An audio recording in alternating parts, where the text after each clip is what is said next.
Good morning everyone.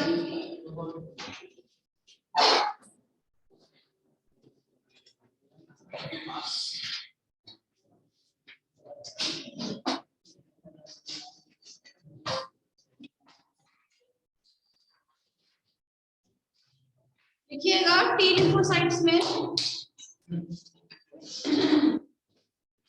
B lymphocytes की तरह ये भी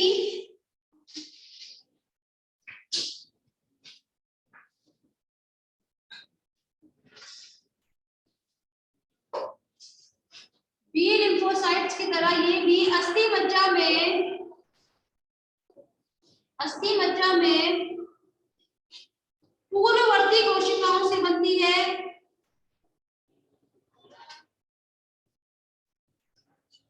पूर्ववर्ती कोशिकाओं से बनती है, किंतु इनका परिपक्वन कहाँ होगा? थाइमस में। किंतु इनका परिपक्वन थाइमस ग्रंथि में होता है।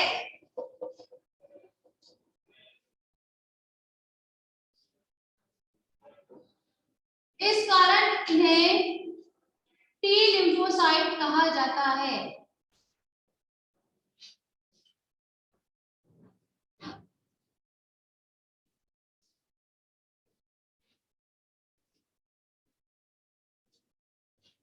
ये दो प्रकार की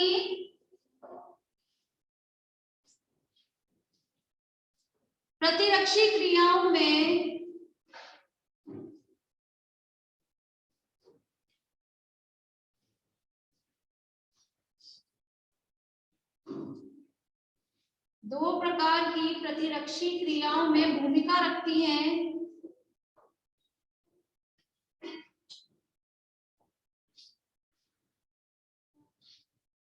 ये क्रियाएं कार्यकारी व नियमनकारी प्रकार की होती हैं। बताया था कल इफेक्टर और कार्यकारी नियमनकारी।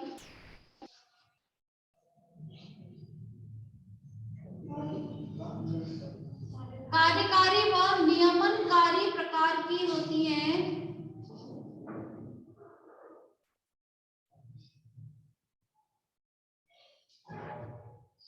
कार्यकारी क्रिया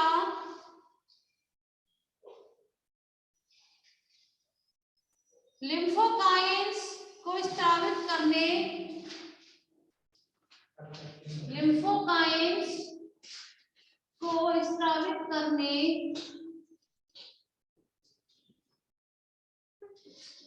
तथा एंटीजेनिक कोशिकाओं को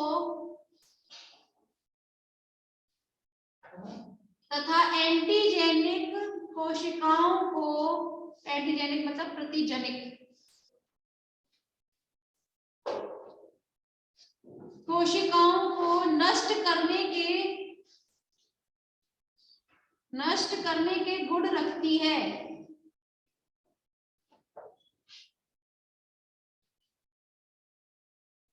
जबकि नियमनकारी क्रिया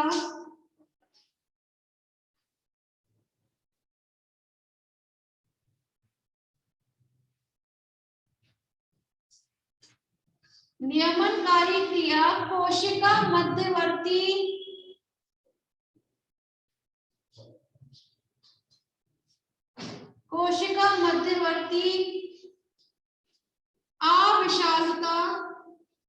अविषालुता मतलब साइटोटॉक्सिसिटी।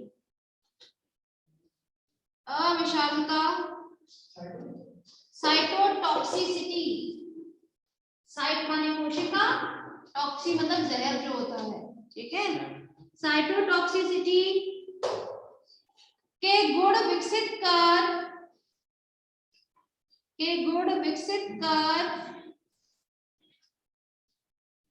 बी कोशिकाओं से जुड़कर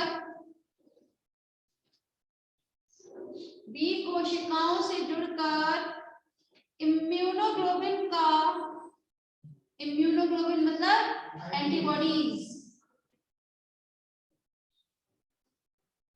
इम्यूनोग्लोबिन का स्रावन आरंभ कराती है।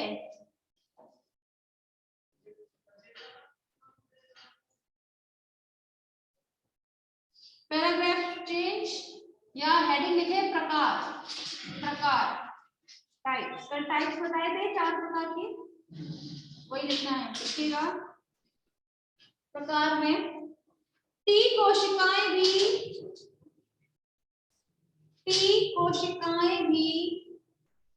बी कोशिकाओं के समान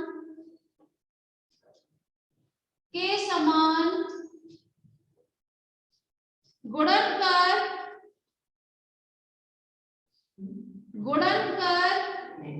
मल्टीप्लाई करती है, खुद के संख्या को बढ़ा लेती है, डिफरेंशिएट हो जाती है, विभाजित हो जाती है। गुणन कर अपने समान क्लोन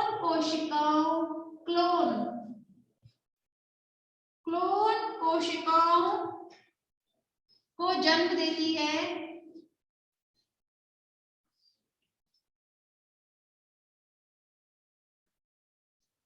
ये विभिन्न प्रकार की होती है, ये विभिन्न प्रकार की होती है।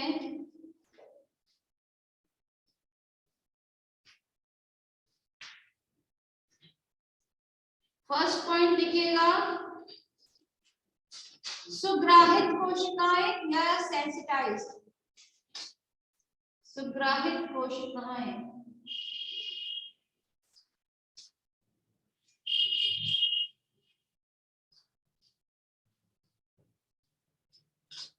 सुग्राहित कोशिकाएं, इसमें लिखिए प्रतिजन के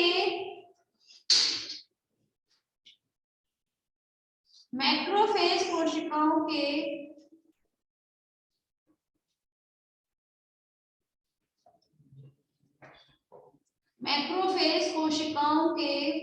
पाचन के बाद शेष एंटीजन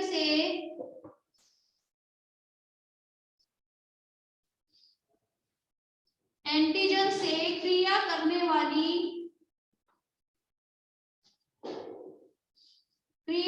वाली टी कोशिकाएं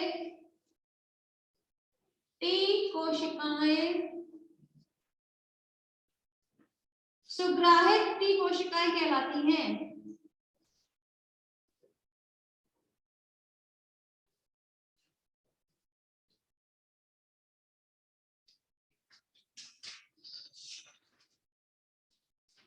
सेकंड पॉइंट, टी सहायक कोशिका,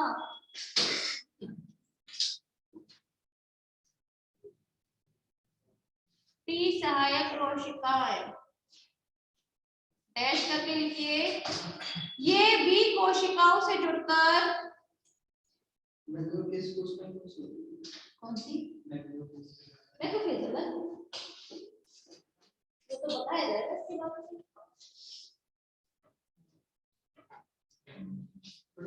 देखिए ये बी कोशिकाओं से जुड़कर इन्हें एंटीबॉडीज के निर्माण में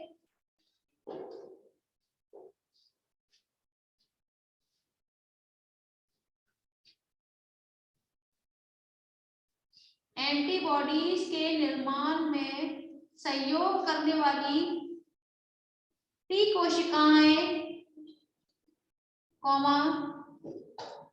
टी सहायक कोशिकाएं कहलाती हैं।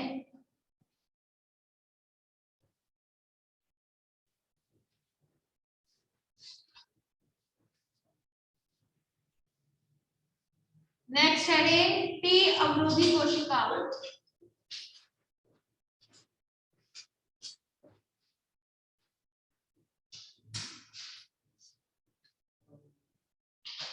टी अवरोधी कोशिका डैश करके लिखिए, कुछ टी कोशिकाएं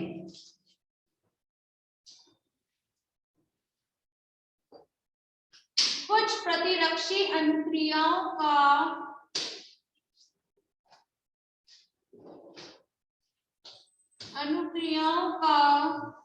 अवरोध करती हैं,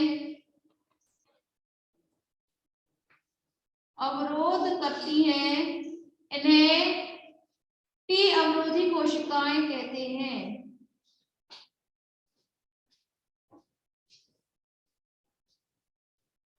नेक्स्ट हेडिंग टी मारक कोशिकाएं।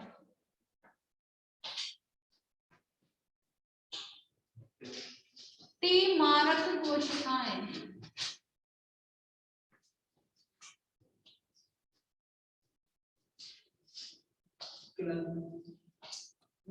हाँ, उसमें डैश करके लिखे आप। कुछ टी कोशिकाएं लसिका क्षेत्र से, कुछ टी कोशिकाएं लसिका क्षेत्र से संक्रमण स्थल पर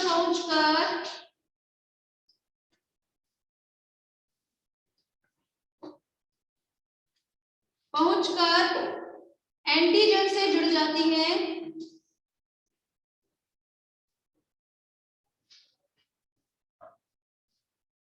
तथा कोशिकीय विष साइटोटॉक्सिक, ठीक है, कोशिकीय विष का स्त्रावन कर एंटीजन को नष्ट कर देती हैं।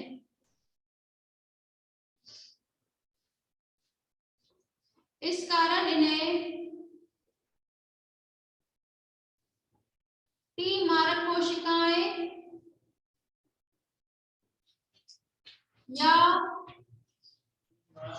मारक किलर या टी कोशिका अविषालु,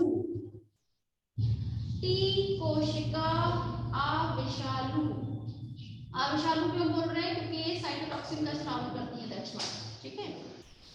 अविषालु कोशिकाएं कहलाती हैं।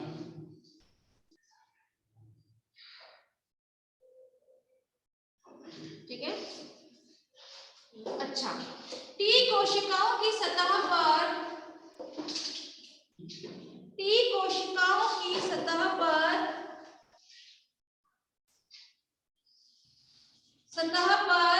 बी कोशिकाओं की तरह, बी कोशिकाओं की तरह कुछ सतही चिन्ह पाए जाते हैं।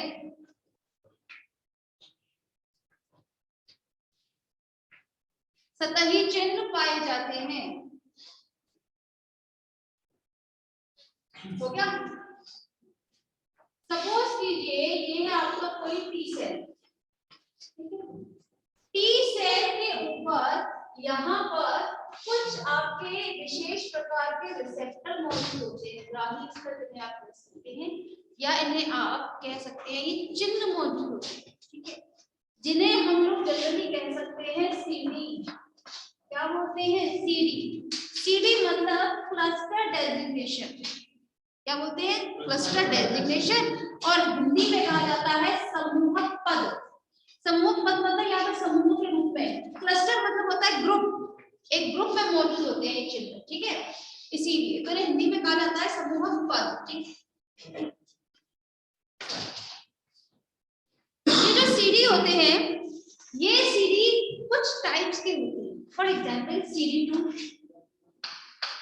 CD4, CD8 एक्सेट्रा, ठीक है।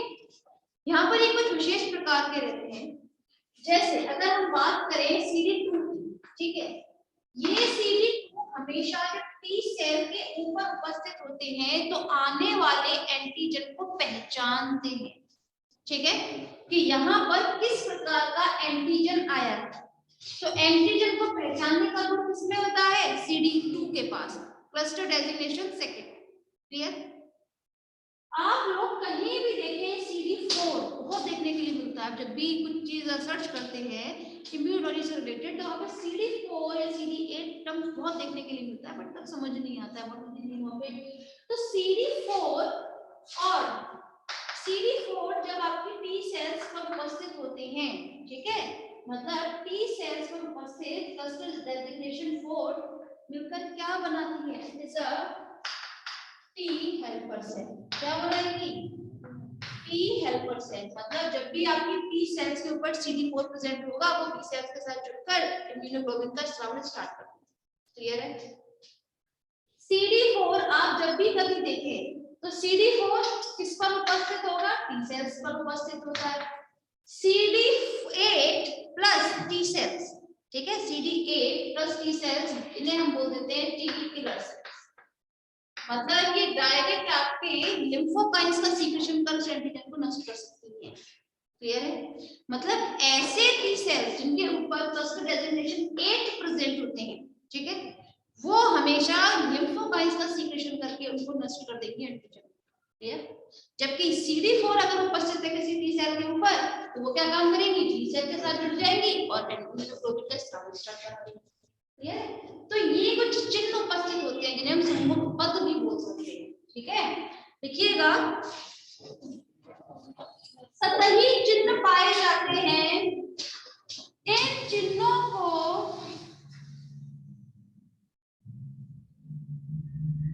समूहक पद या CD, समूहक पद या CD क्लस्टर डेजिग्नेशन कहा जाता है।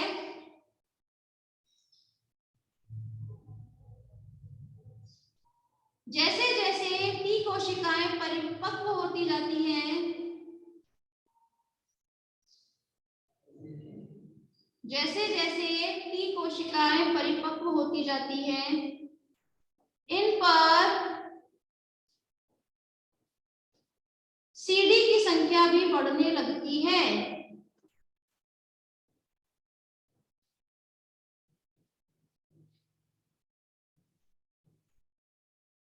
ठीक है, नेक्स्ट हेडिंग लिखिएगा मैक्रोफेजेस।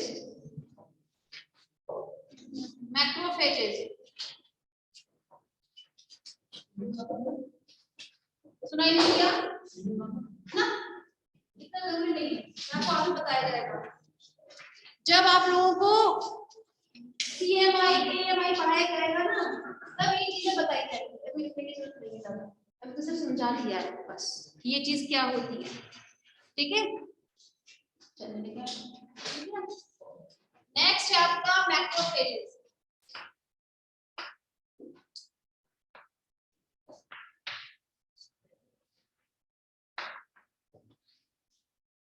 मैक्रोफेजेस, जनरली मैक्रोफेजेस को हम एक टर्म और देके चलते हैं, दैट इज अ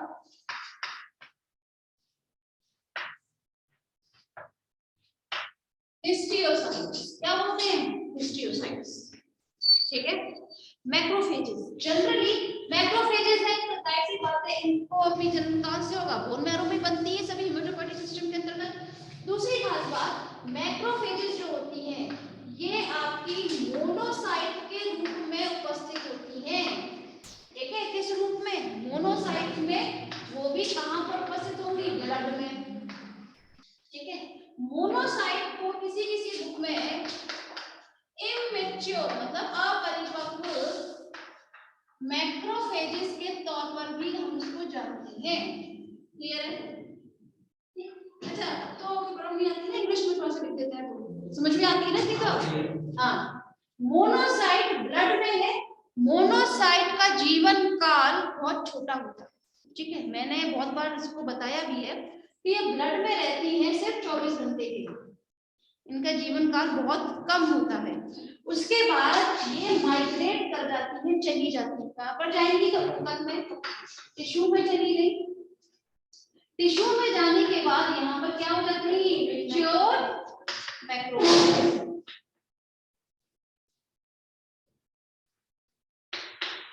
ठीक है, टिश्यू में अब क्या कहलाई जाएंगी? ये मैच्योर मैक्रोफेजेस या डायरेक्ट मैक्रोफेजेस कहेंगे आप। ठीक है, इनका जीवन काल बहुत होता है भाई। टिश्यू में तो जाहिर सी बात है बहुत लंबे टाइम तक प्रेजेंट रहती है मैक्रोफेजेस, जो आपके कुछ महीने भी हो सकती है और तो और 1 साल भी हो सकती है इजीली। तो इनका जीवन काल काफी होता है as compare to monocyte.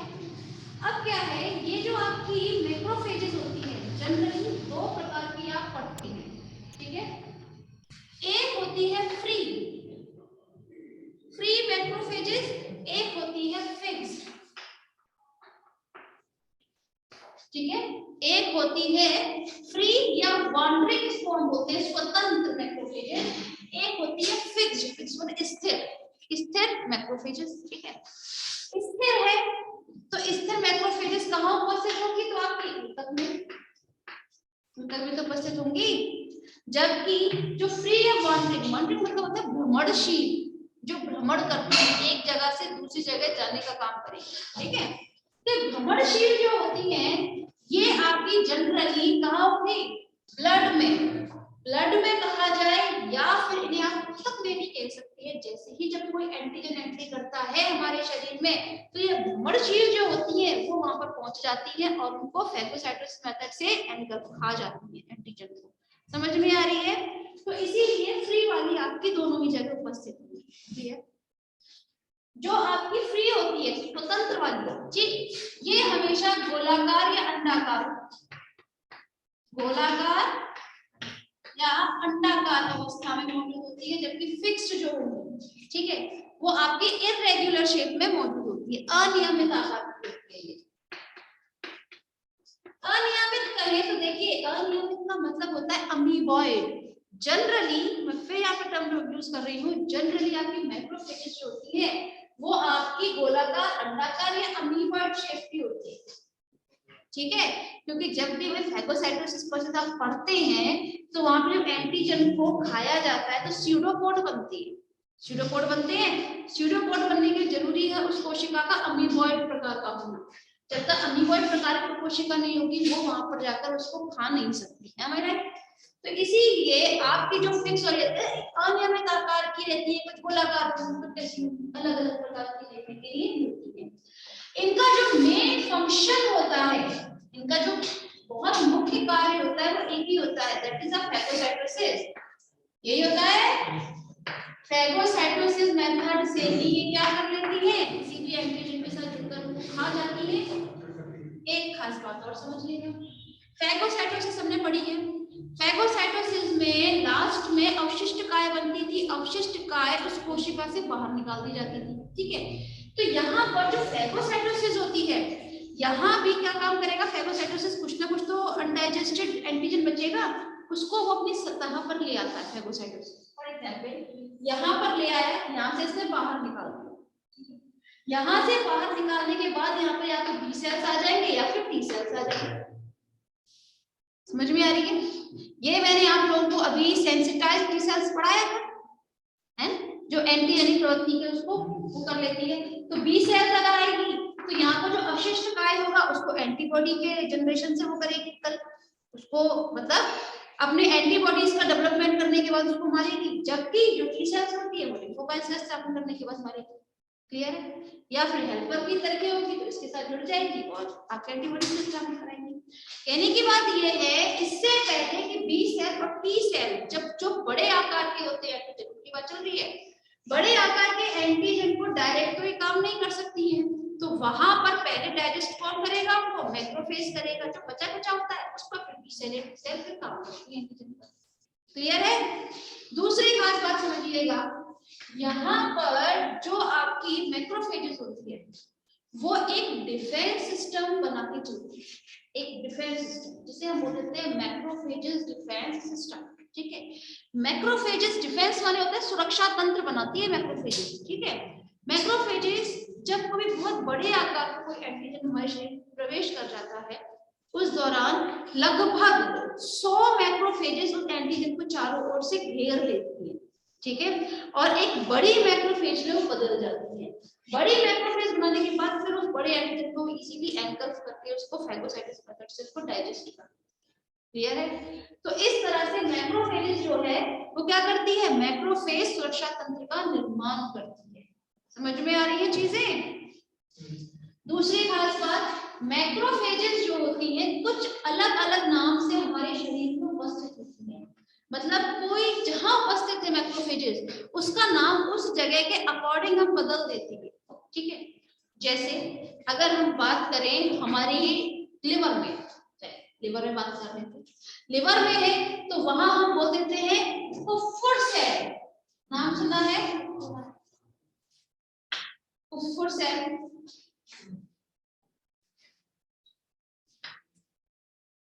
कुफुर cell, कुफुर cell कहाँ होगी? लिवर में होगी।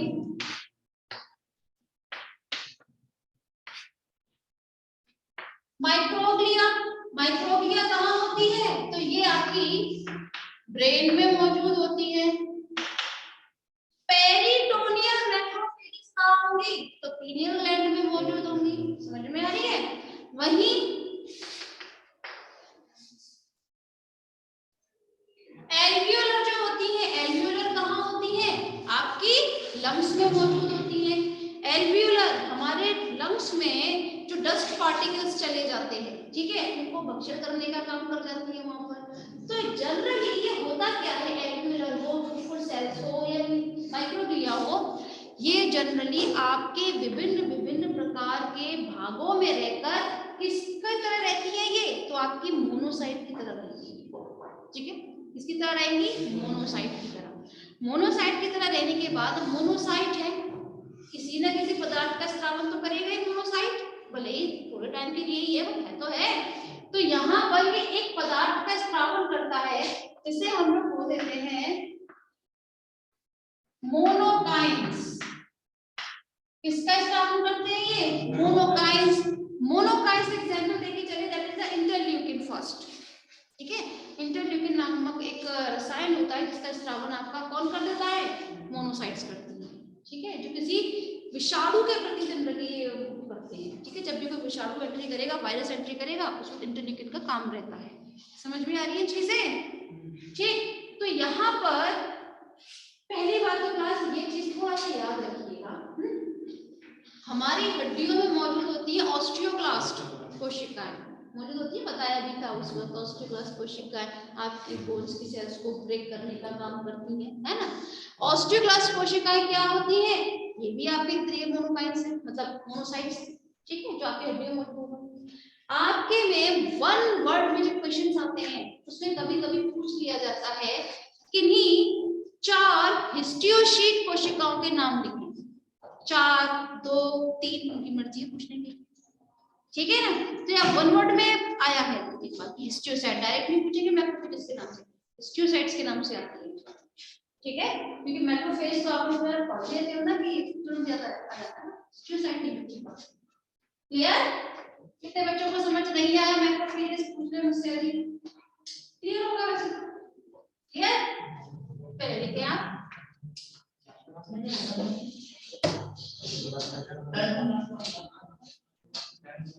एल्वियोलर है, किसमें मौजूद होती है? एल्वियोलर आपकी लंग्स में मौजूद होती है, फेफड़ों में। तो लिखवाऊंगी मैं भी, देखिए आप मैक्रोफेजेस लिखा, ऑब्लिक लगा के हिस्टियोसाइट्स लिख लीजिएगा, डैश करके लिखे। ये कोशिकाएं भी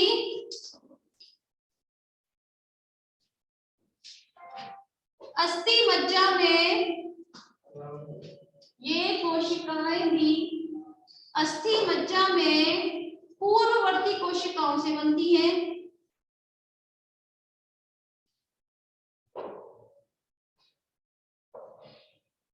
कुछ समय तक ये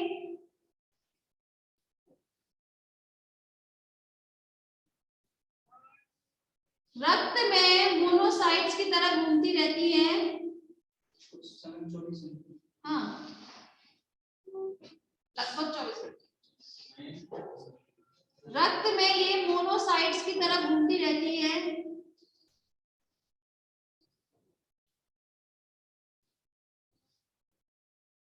फिर मैक्रोफेजेस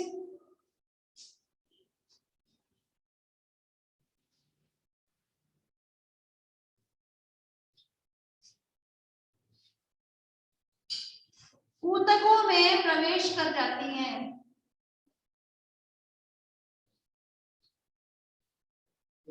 ऊतकों में प्रवेश कर जाती हैं जहां इन्हें मैक्रोफेज कहा जाता है।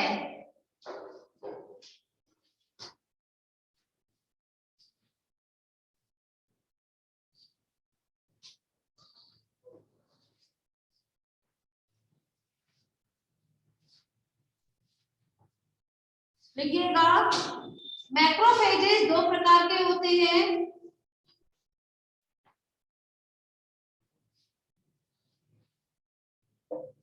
स्थिर मैक्रोफेजेस व भ्रमणशील मैक्रोफेजेस। स्थिर मैक्रोफेजेस व भ्रमणशील मैक्रोफेजेस।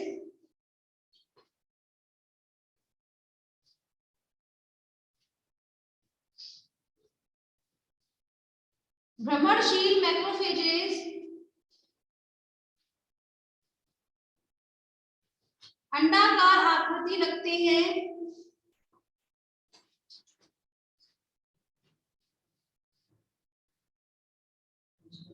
भ्रमणशील, जबकि आकृति रखते हैं, जबकि स्थिर मैक्रोफेजेस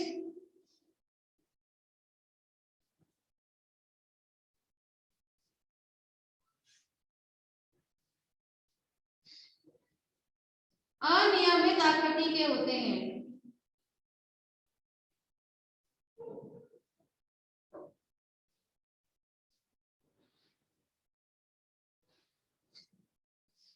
इनका प्रमुख कार्य भक्षाणुनाशन का होता है।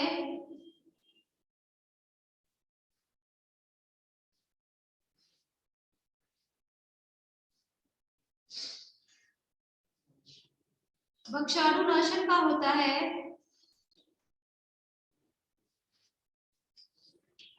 ये सुरक्षा के साथ साथ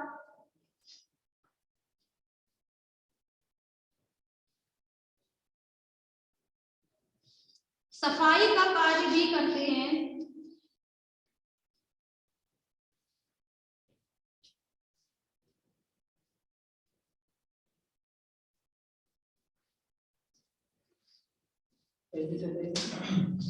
सफाई का कार्य भी करते हैं। मैक्रोफेज बड़े परिमाण के प्रतिजन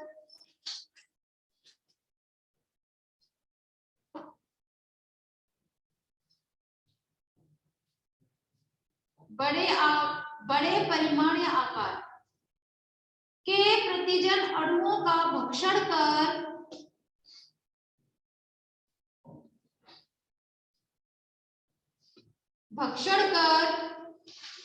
इनका पाचन कर देते हैं।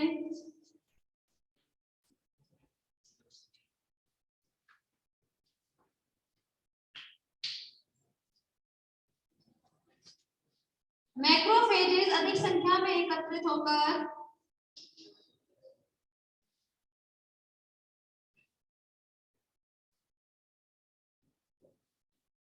बड़ी संख्या में एकत्रित होकर ब्रैकेट में लिख लीजिएगा लगभग 100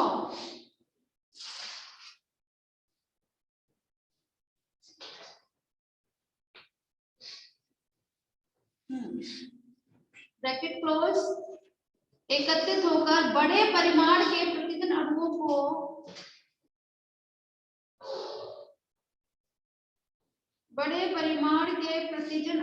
को घेर कर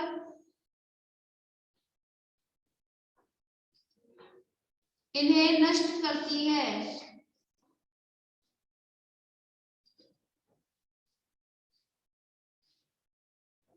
इनसे उत्पन्न सुरक्षा तंत्र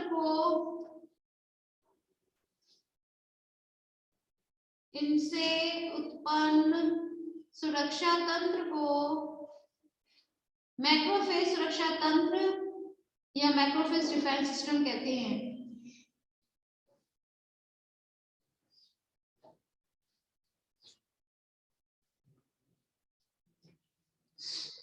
मैक्रोफेज सुरक्षा तंत्र कहते हैं, पैराग्राफ चेंज करके लिखिएगा। यकृत की कुफर कोशिकाएं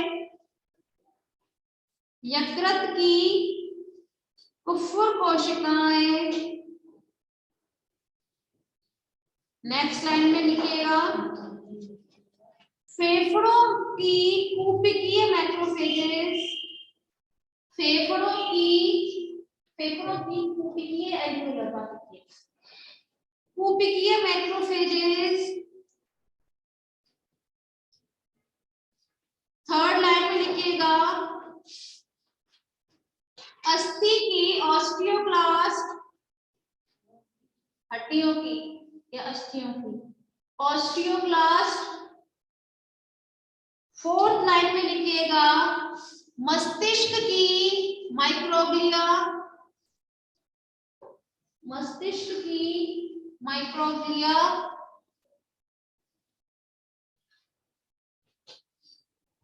आदि मोनोसाइट्स हैं, ठीक है।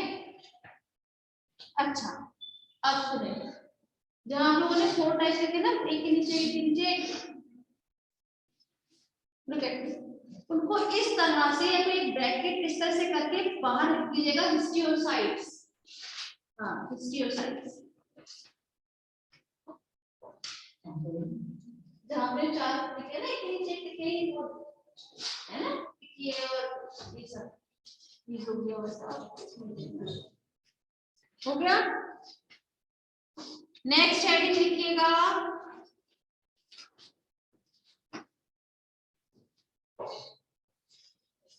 न्यूट्रोफिल कोशिकाएं, न्यूट्रोफिल कोशिकाएं।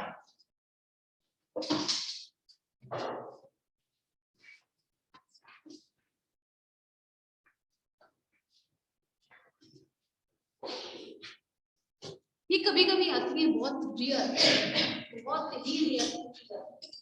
मेन तो आप लोग के में B lymphocyte, T lymphocyte, macrophages और साथ में जो आपको शायद कल लिखा दिया जाएगा memory cell and plasma cell, ये मेन है आपकी जो बहुत आता है।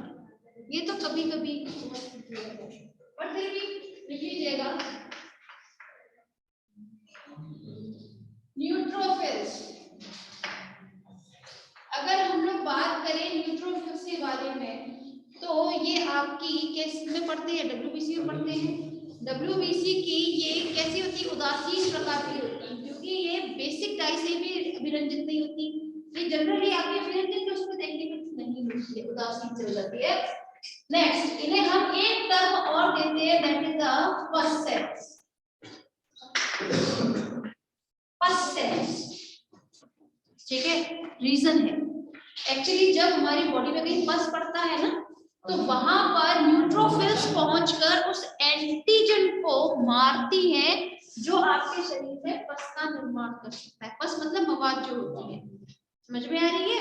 तो इससे पहले कि आपके शरीर में कोई एंटीजन मवाद उत्पन्न करे, वहां पर न्यूट्रोफिल पहुंचकर उसको फैगोसाइटोसिस मेथड से किल कर देती है, पहले ही खत्म कर देती है।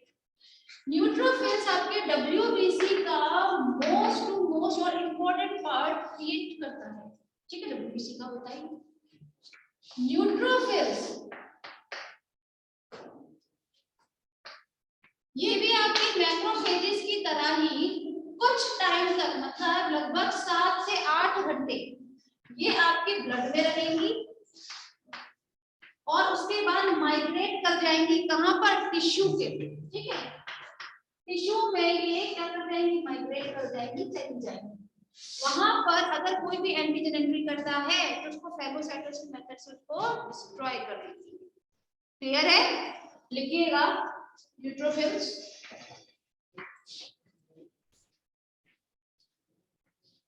ये अस्थि मज्जा में बनती है, ये अस्थि मज्जा में बनती है तथा ऊतकों में प्रवेश करने से पहले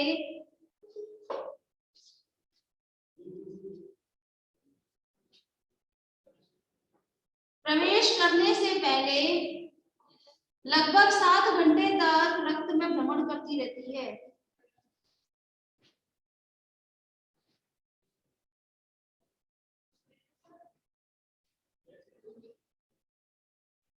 भ्रमण करती है, ऊतकों में ये 3 दिन तक जीवित रहती है।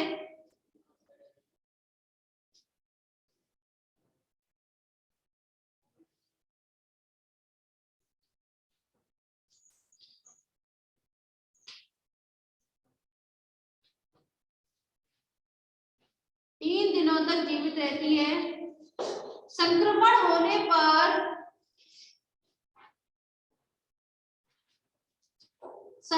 होने पर ये सबसे पहले पहुंचकर एकत्रित हो जाती है।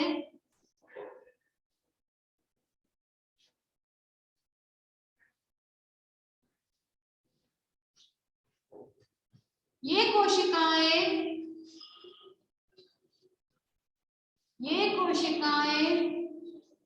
WBC में प्रमुख होती है।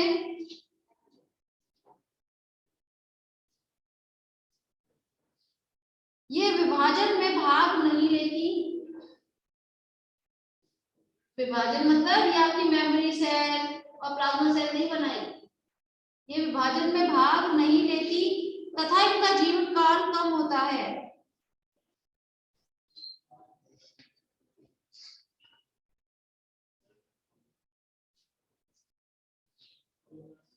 ये मवाद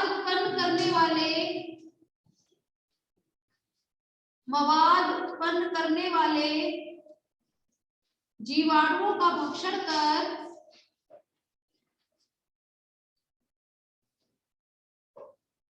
शरीर की रक्षा करती हैं।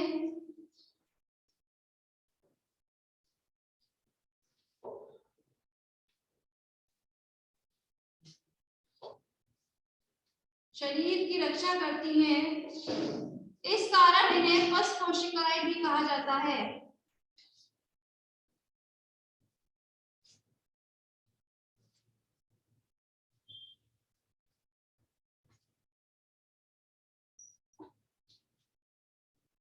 ये कोशिकाएं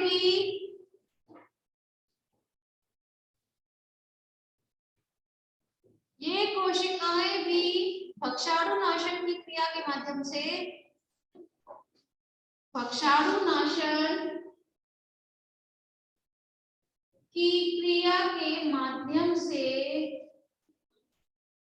किसी एंटीजन को नष्ट करती हैं।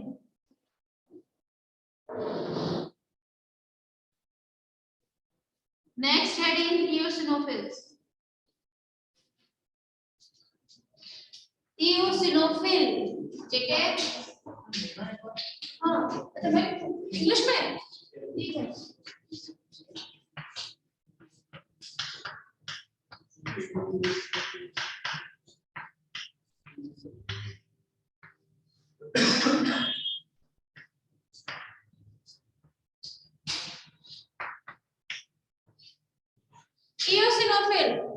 इओसिनोफिल ये WBC का एक पार्ट होती है, तो आप जानते ही हैं, ठीक है। ये इओसिन से अभिरंजित हो जाती हैं, ठीक है। ये जनरली हेलमिंथीज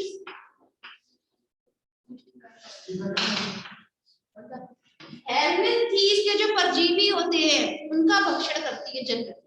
हेलमिंथीज को आपको मैक्रोफेजेस से तोड़ नहीं सकती, परजीवी आपको होता है तो जीवाणु विषाणु पे काम करेगी।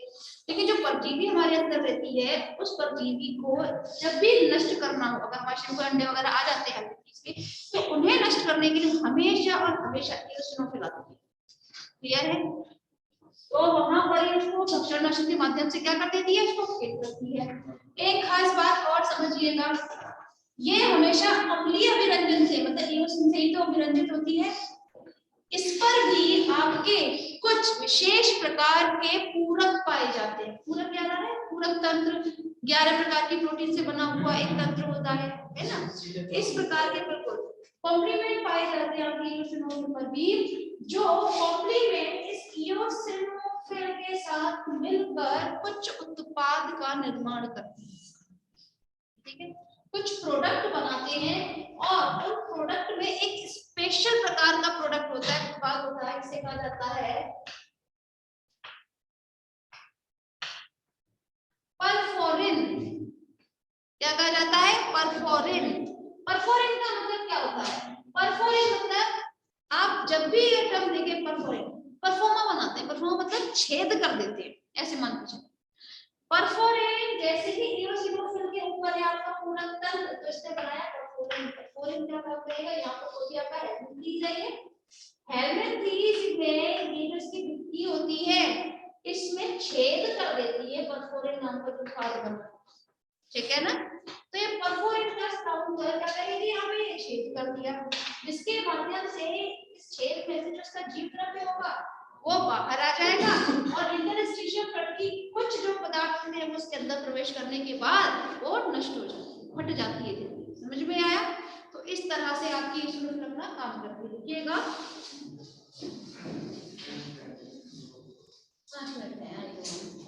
ये भ्रमणशील एसिडोफिल,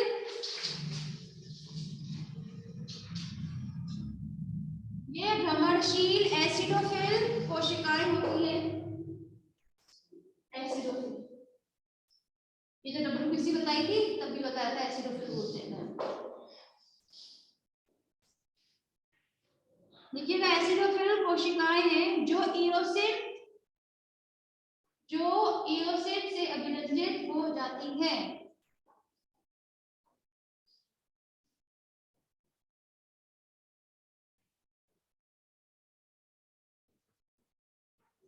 रक्त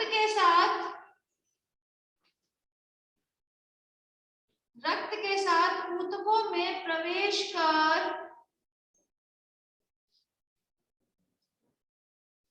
ये कोशिकाएं परजीवियों से सुरक्षा प्रदान करती हैं।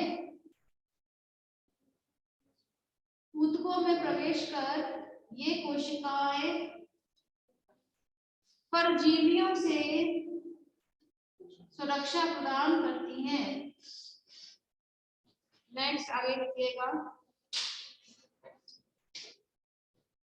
बड़े परजीवियों को नष्ट करने के लिए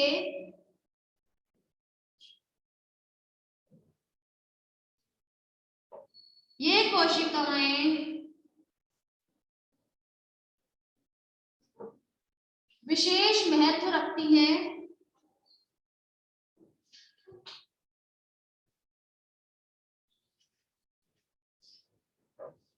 एक विशिष्ट प्रोटीन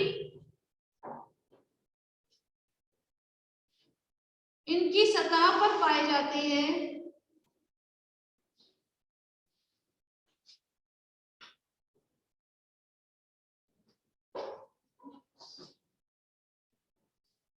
जो सक्रिय किए जाने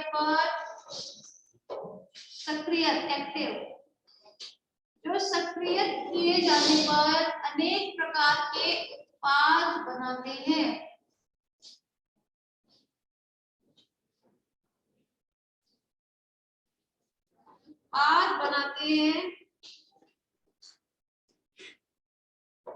इनमें एक परफोरिन प्रोटीन भी होता है।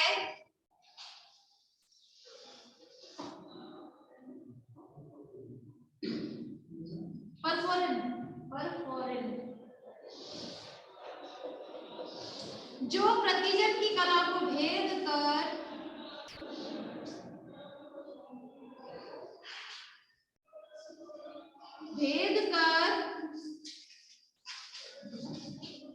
इनमें से निकले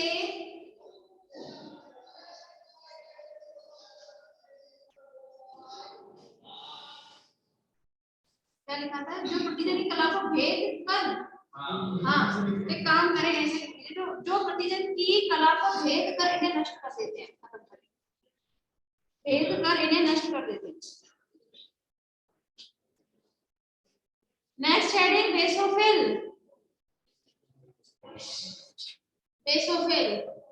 बेसोफिल जनरली एलर्जी के टाइम पर आ जाता है आपका। एलर्जी मतलब IgE के साथ आएगा, ठीक है? लिखिएगा, इस चैप्टर को आज कंप्लीट करना है। देखिए बेसोफिल, ये कोशिकाएं भी रक्त में पाई जाती हैं।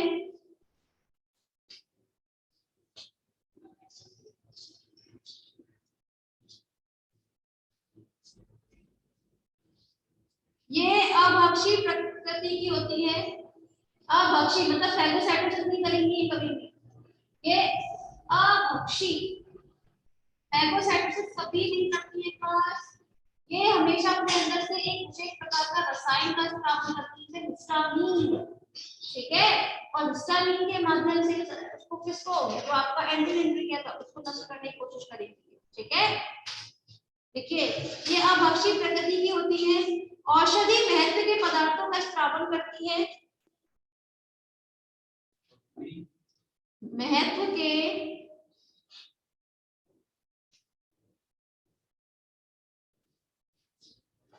पदार्थों का स्त्रावन करती है,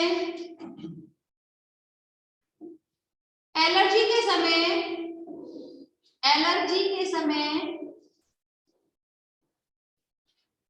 महत्वपूर्ण अनुक्रिया दर्शाती है।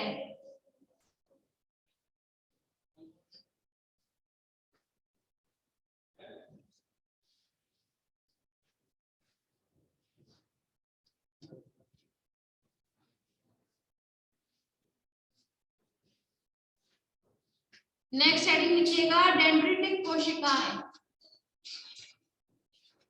डेंड्रिटिक कोशिकाएं हिस्टामिन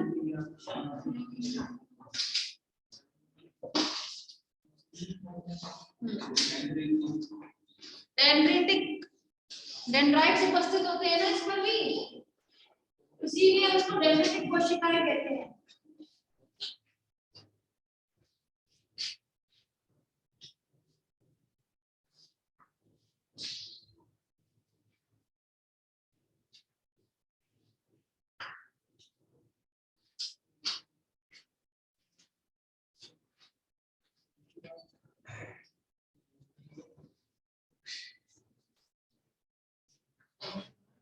हाँ मेरे साथ साथ ही ध्यान करिएगा तो।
कोशिका के अंदर तो कुछ होगा ना, कोशिका होती है उसके अंदर क्या क्या होता है, न्यूक्लियस होता है, साइटोप्लाज्म होता है, इसका भी दिखाएंगे।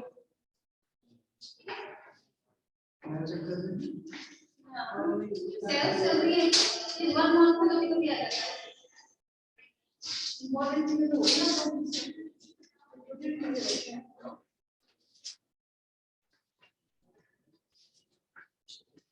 ठीक है, किससे बना लिया आप बताइए।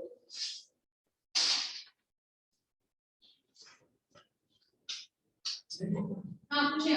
लंग्स में जो उसका होती है, लंग्स में एल्वियोलर,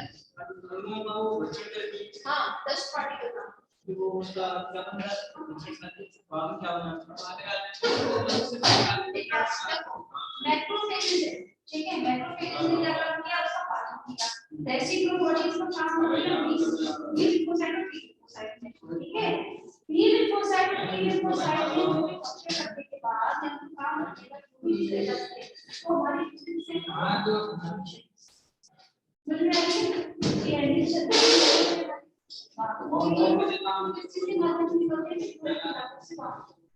ठीक है।